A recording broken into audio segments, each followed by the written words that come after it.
Kannst du ruhig durchlaufen. Kommst du mit im Film. Das ist schön. Ja, so schnell geht das. Jetzt haben wir. Ah, 23%. Das sollte für den Dreh reichen, ne?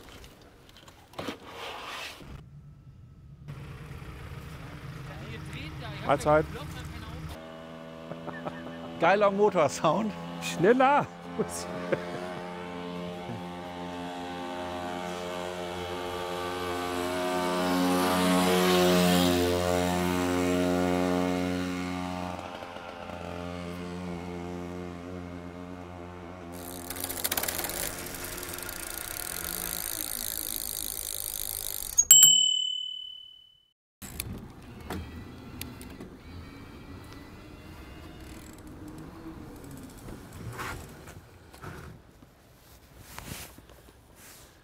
Der Hogendorn schon wieder sportiv unterwegs.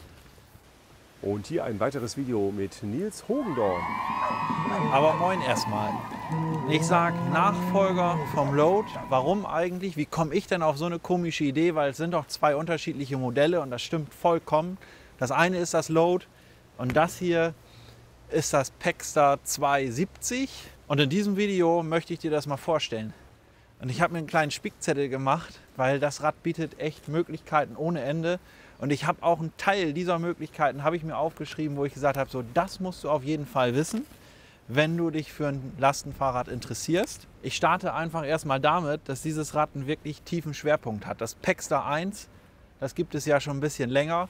Beim Pexter 2 ist der Schwerpunkt aber genauso tief. Also das mal an dieser Stelle. Und dafür ist das Rad auch wirklich bekannt.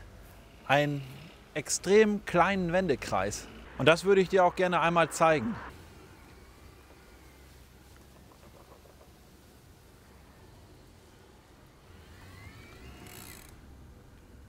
Einverstanden? Einverstanden. Das war schon ganz gut wendig. Wie breit ist die Straße?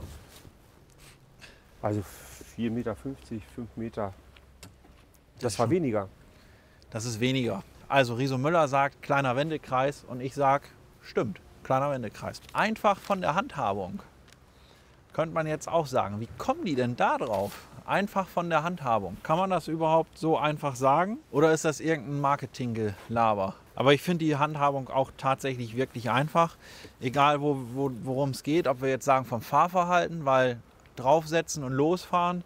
Der Durchstieg, der ist komfortabel. Wenn wir das mal mit einem Bullet zum Beispiel vergleichen, ist natürlich ein ganz anderes Lastenrad. Aber da ist der Durchstieg definitiv nicht so komfortabel. Das kann ich an der Stelle sagen. Einschalten, draufsetzen, losfahren und Spaß haben. Auch das stimmt alles, völlig logisch.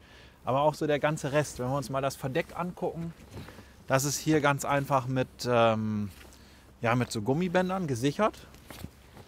Hier sind auch so Magnete. Auch wenn wir uns das ganze Innere einfach mal anschauen, das ist von der Handhabung wirklich leicht gemacht, weil du kannst hier aus dem Rad wirklich mit diesen Trennwänden, kannst du es ganz einfach unterteilen. Du kannst deine Ladung damit sichern, sodass nichts hin und her poltert. Auch hier diese kleinen Fächer, hier die Fächer sind unterteilbar, doppelter Boden. Theoretisch kannst du hier auch wirklich Sachen stapeln, sagen, darunter verstaue ich was sicher. Dann habe ich hier nochmal einen zweiten Boden. Also das ist wirklich einfach und praktisch gelöst. Was für mich auch zur einfachen Handhabung gehört, das ist hier das Bäckerschloss, weil mit dem gleichen Schlüssel, womit du den Akku entnehmen kannst, kannst du hier auch das Pexter 70 abschließen. Und aufschließen natürlich genauso. Dann gucken wir uns gleichzeitig, wenn wir schon hier unten sind, einmal die Akkuentnahme an. Wollen wir das mal machen? Ja, können wir machen. Okay. Der ist hier nämlich praktisch im Boden vom Pexter 70 versteckt und dadurch ist das natürlich auch mit dem Schwerpunkt, niedriger Schwerpunkt, kann man ja ganz einfach sagen, aber das ist auch der Beweis dafür, dass schwere Teile oder schwere Bauteile sind unten am Rad angebracht. Das sagt man eh schon immer, je tiefer der Akku vom Fahrrad sitzt, je niedriger ist der Schwerpunkt, je angenehmer das Fahrverhalten und darum zeige ich das auch noch mal extra. Hier ist ein Akku versteckt. Auf der anderen Seite haben wir auch ein Akkufach und in meinem Fall ist das hier jetzt nur so ein praktisches ja, Mini-Staufach, Werkzeugstaufach, was auch immer, kann man auch leer lassen. Aber theoretisch könnte hier auf der anderen Seite ein weiterer Akku montiert werden.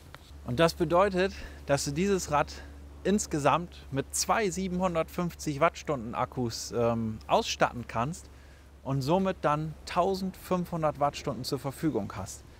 Das heißt, selbst große Fahrradtouren, also eine Fahrradreise mit einem Lastenrad, gerade mit diesem hier, ist auf jeden Fall möglich und genügend Reichweite hast du da auf jeden Fall auch, weil 1500 Wattstunden muss man sich mal überlegen. Vor ein paar Jahren hätte man gesagt, so 500 Watt, das wäre schon schön.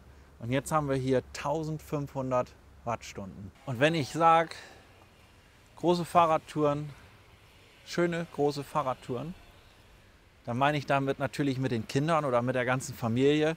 Und hier können nämlich bis zu 3 Kinder mitgenommen werden. Also hier passen 3 Kindersitze rein. Ob man jetzt die Fahrradtour oder die größere Fahrradtour mit 3 Kindern macht hier vorne, muss man sich natürlich überlegen. 2 Kinder geht auch, dafür ein bisschen mehr Gepäck, ist auch eine Möglichkeit. Muss erst mal 3 Kinder machen, ne? Genau. Aber das entscheidest du ja zum Glück selbst.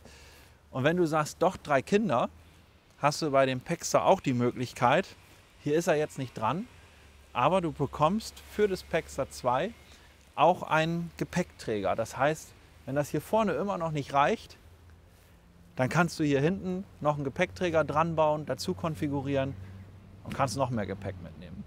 Ich habe ja gerade eben gesagt, Gepäckträger und so weiter und bin einfach schon von der Box weg. Ne? 3 Kinder ist ja auch eine ganze Menge, aber wie viel passt da denn jetzt rein, fragt sich vielleicht der ein oder andere. Und in der Serienausstattung hast du hier ein Ladevolumen von 240 Liter. Das ist schon eine ganze Menge und zugelassen bis 65 Kilo. Das finde ich ist auch eine Menge. Also die Ladefläche ist zugelassen bis 65 Kilo.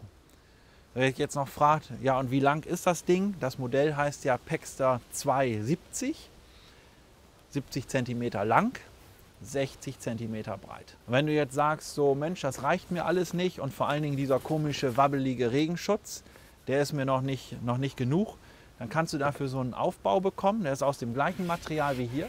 Das ist übrigens auch isolierend. Also wenn du jetzt irgendwas transportieren möchtest, was warm bleiben soll, was kalt bleiben soll, wie auch immer, ist das auch ganz vorteilhaft. Und dann kannst du das Ladevolumen auf bis zu 375 Liter erweitern. Und ganz zu Anfang habe ich ja gesagt, so, boah, ich könnte auch meinen, das ist jetzt der Nachfolger vom Load. Ne? Und wie komme ich da eigentlich drauf? Das ist die Federung. Und dieses Rad ist auch ein Control Technology Cargo Bike.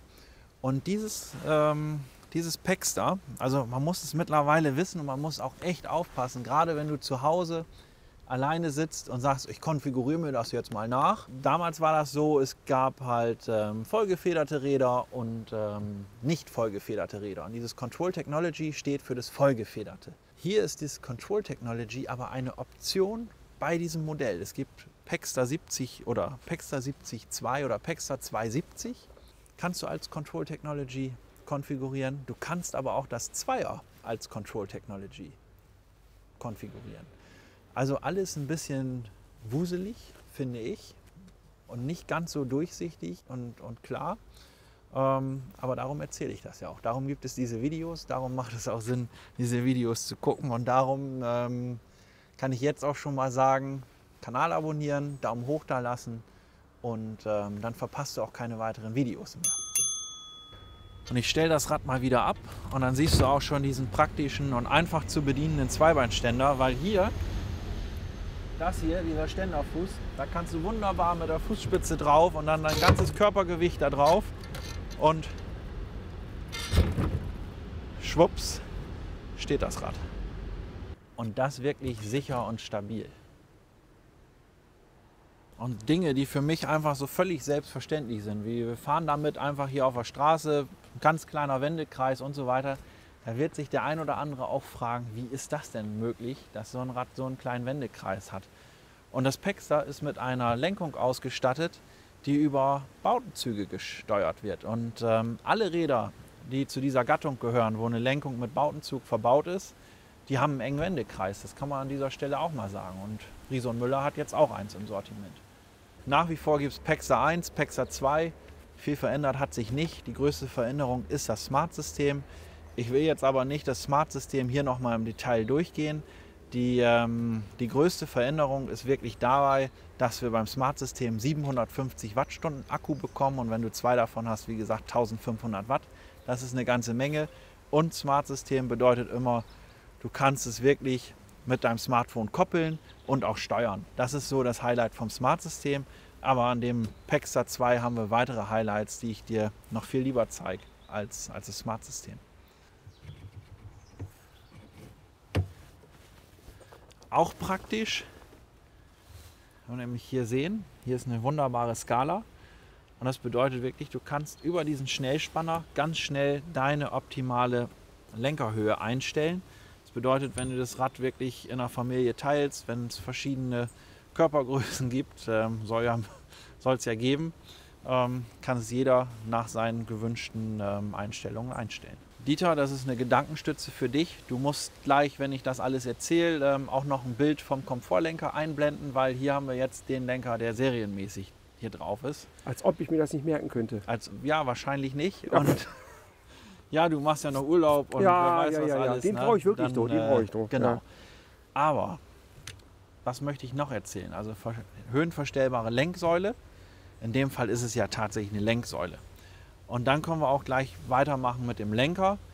Hier ist jetzt der Serienlenker montiert, ist ein gerader Lenker, so gesehen. Optional kannst du aber auch noch einen Komfortlenker wählen bei dem Pexar 70. Ist das etwa der, den ich schon eingeblendet habe? Ja. Super. Gehen wir noch kurz zum Sattel. Auch hier ganz praktisch, auch eine Skala, sodass du den Sattel auch immer auf deine gewünschte Höhe einstellen kannst. Auch praktisch mit dem Schnellspanner. Also auch hier wieder das Thema einfache Handhabung. Die Transportbox. Ich habe ja vorhin schon erzählt, es gibt einmal dieses einfache Verdeck hier. Dann gibt es ja noch so eine Erweiterung, dass du auch wirklich auf 375 Liter Ladevolumen kommst. Und dann gibt es noch mehr Möglichkeiten. Insgesamt gibt es 9 verschiedene Möglichkeiten, also wirklich vom Kindertransport bis zum Lastentransport. Die sind teilweise sogar noch miteinander kombinierbar. Also wirklich Möglichkeiten ohne Ende, die du hier hast.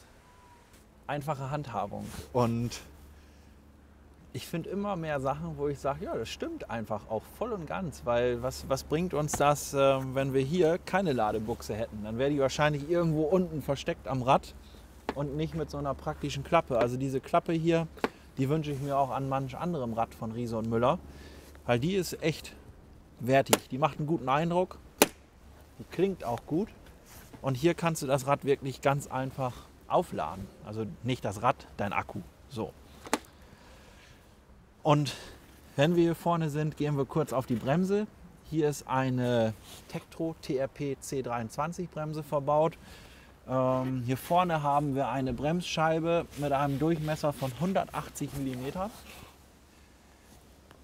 20 Zoll Laufrad, 180 mm Bremsscheibe. Also das ist wirklich riesig. Das bremst schon richtig gut. Und was ich dir jetzt auf jeden Fall auch noch erzählen möchte, falls du es gerne noch sicherer hättest, das ist die Möglichkeit, dass du dieses Rad mit dem ABS ausstatten kannst. So, wie groß ist denn der Pfannkuchen da hinten? Du meinst den hier? Also Jo. 220 mm. Boah. Das ist eine riesen Bremsscheibe, aber beim Lastenrad muss man ja aber auch überlegen, da kommt natürlich auch einiges an Gewicht zusammen und dann brauchen wir ein ordentliches Bremssystem. Und ja, wie gesagt, das ist die Tektro-Bremse. Wenn du das Rad mit ABS ausstattest, dann haben wir eine Magura-Bremse und ja, dann ist das in der gleichen Dimension. Auch eine 220er Scheibe. Und was natürlich bei so einem Lastenrad nicht fehlen darf, das ist das Bremslicht. Hier auch aus dem Hause Supernova. Cooles Rücklicht mit 5 LEDs. Wirklich schön vom Design im Schutzblech oder am Schutzblech integriert, kann man so sagen. Also es passt wirklich zur Linie und zum gesamten Design vom Fahrrad. Scheinwerfer, gucken wir uns kurz den Scheinwerfer an. M99 Mini aus dem Hause Supernova.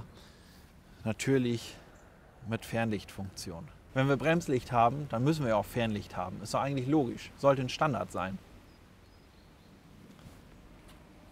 Muss ich jetzt noch was sagen? Nee, eigentlich nicht. Eigentlich nicht, ne? Eigentlich nicht. Aber was ich noch sagen möchte, ein richtig gelungenes Cargo-Bike, weil einmal von der Ausstattung, mega durchdacht. Alleine die Box hier vorne, super. Dann mit der Federung, also diese ganze Control Technology Ausstattung, so nennt man das ja. Man könnte ja auch Federung sagen. Riso Müller sagt Control Technology. Finde ich super gut. Das macht das Rad einfach dynamisch und agil und dann auch die Lenkung, Seilzuglenkung, auch wirklich super. Und das gesamte Design einfach schick. Also das gesamte Gesamtbild finde ich einfach super gelungen. Darum kriegt von mir das Rad einen Daumen hoch. Du lässt für das Video einen Daumen hoch da, du teilst das und dann freuen wir uns alle und sehen uns schon im nächsten Video. Und falls du jetzt sagst, oh, wo kann ich das denn kaufen? Wo kann ich das denn mal Probe fahren? Dann kommst du nach Jadderberg, aber im Vorfeld buchst du bitte einen Termin zur Fahrradberatung. Kannst du ganz einfach unter www.hogendorn.de machen. Da findest du die Terminseite, suchst ein Wunschdatum aus, deine Wunschuhrzeit und dann kommst du einfach zu uns nach Jadderberg. Bis dann. So, jetzt musst du noch so richtig schön genau aufs Fahrrad und dann fährst du in den Sonnenuntergang. Da ist der große Gang drin.